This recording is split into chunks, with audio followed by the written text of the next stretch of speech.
Assalamualaikum warahmatullahi wabarakatuh. Salam sejahtera buat kita semua. Kami dari tim Living Lab Rakit Rumah Apung akan menjelaskan presentasi kami dengan judul Penerapan Teknologi Cerdas pada Bagan Tipe Rakit Rumah Apung berbasis IoT terintegrasi PLTS untuk meningkatkan ekonomi kelompok nelayan melalui ekowisata bahari berkelanjutan.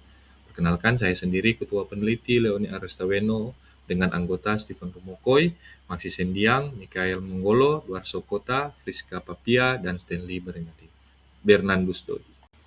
Masalah utama yang dialami oleh kelompok nelayan yang ada di pesisir pantai Malayang adalah ketergantungan terhadap BBM fosil untuk menyalakan genset. Nah, BBM ini dibeli bukan dari SPBU, tetapi dari eceran karena akan dibawa ke rakit sehingga lebih mahal biayanya. Kemudian, dengan adanya genset menimbulkan polusi suara dan ada tumpahan minyak ke laut yang menyebabkan emisi karbon yang mencemari laut. Sehingga dari masalah-masalah ini, selain itu ada juga masalah yaitu potensi rakit yang belum dimaksimalkan menjadi contohnya menjadi fishing tourism atau menjadi tempat wisata memancing. Selama ini rakit hanya digunakan untuk tempat penampungan hasil tangkapan. Nah, dari permasalahan-masalah ini yang akan kita mencari solusinya. Dari permasalahan yang ada, solusi inovatif yang akan kita buat yaitu adalah Green Living Lab dengan konsep mengubah rakit konvensional yang masih mengandalkan genset menjadi Smart Floating House, yaitu rakit yang sudah sumbernya diganti dengan PLTS sehingga menjadi zero emission dan dirangkumkan atau dikaitkan dengan sensor cerdas dari IoT.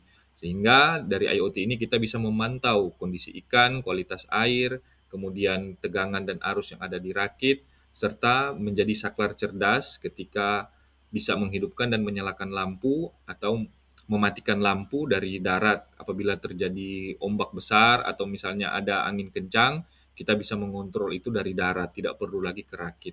Sehingga model bisnisnya adalah integrasi antara renewable energy dengan perikanan tangkap dan menjadi ekowisata atau tempat memancing. Selain itu, nelayan juga bisa tahu kondisi bahwa sudah ada banyak ikan atau tidak dari pemantauan IoT ini, sehingga bisa menjadi wisata mancing untuk datang apabila jumlah ikannya banyak. Peta jalan dan interaksi penelitian ini, saya sendiri selaku ketua peneliti telah melakukan penelitian sebelumnya di tahun 2024, yaitu melakukan penelitian konsep. Tahun 2025 kami melakukan penelitian rancang bangun berupa prototipe. Prototipe ini kami telah ujikan di rakit, namun masih skala kecil, hanya untuk penerangan yang ada di rakit. Tahun ini, apabila disetujui proposal kami, maka kami akan melakukan proyek pengembangan dari prototipe yang sudah kami uji tahun sebelumnya untuk mengatasi seluruh permasalahan atau seluruh beban yang ada di rakit. Nah, kami juga akan menguji untuk 2 unit rakit sehingga bisa membentuk sebuah komunitas masyarakat dengan konsep Living Lab. Nah, Living Lab sendiri ini akan membantu kami mendapatkan data-data sehingga kami bisa di tahun selanjutnya kami bisa mengembangkan rencana bisnis. Bisa saja kami tambahkan di lokasi-lokasi lainnya dengan mengukur dampak-dampak yang terjadi, baik dari segi ekonomi, segi sosial, maupun dari lingkungan. Tahapan iterasi yang akan kami lakukan yaitu yang pertama iterasi desain. Di sini kami bersama mitra akan mendesain produk seperti apa dengan luaran adalah DED produk tervalidasi oleh mitra. Kemudian iterasi yang kedua itu pengembangan dan perakitan. Nah, di sini mitra juga terlibat dalam pembuatan produk untuk siap diuji.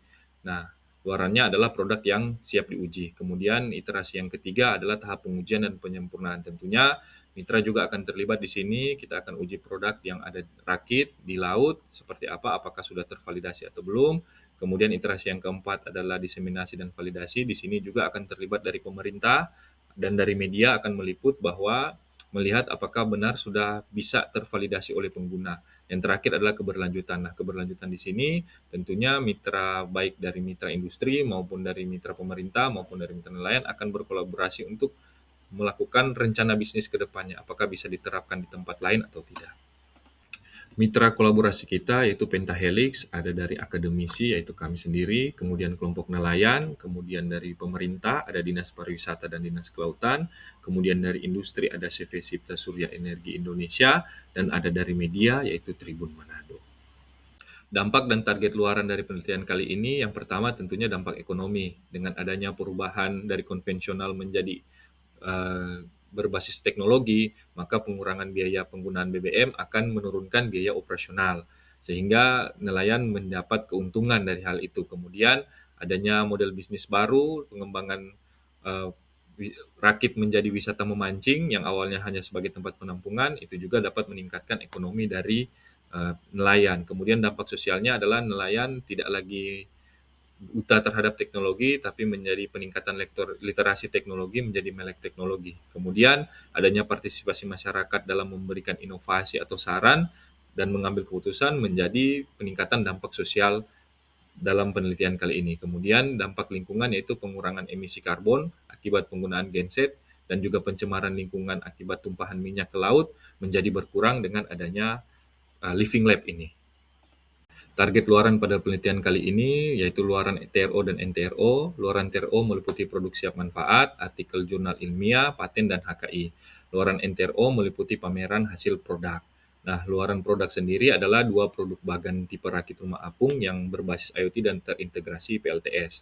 Luaran jangka panjang dengan mitra berupa keberlanjutan produk dan bisnis ditandai dengan adanya dokumen rencana bisnis dan SOP terintegrasi. Nah, ini dapat kami adopsi, dikembangkan di berbagai rakit lainnya, di lokasi lainnya.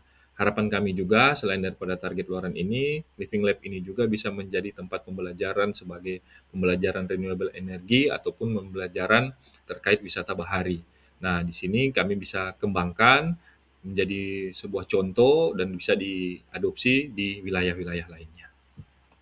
Kami berharap, seperti yang kami tulis, dari Teluk Manado untuk Indonesia, model ekowisata berbasis green energy, sehingga bisa dari Teluk Manado ini menjadi pionir atau menjadi contoh agar bisa dilakukan di pesisir pantai seluruh Indonesia. Demikian video pemaparan kami ucapkan terima kasih, mohon maaf bila ada kesalahan-kesalahan. Terima kasih.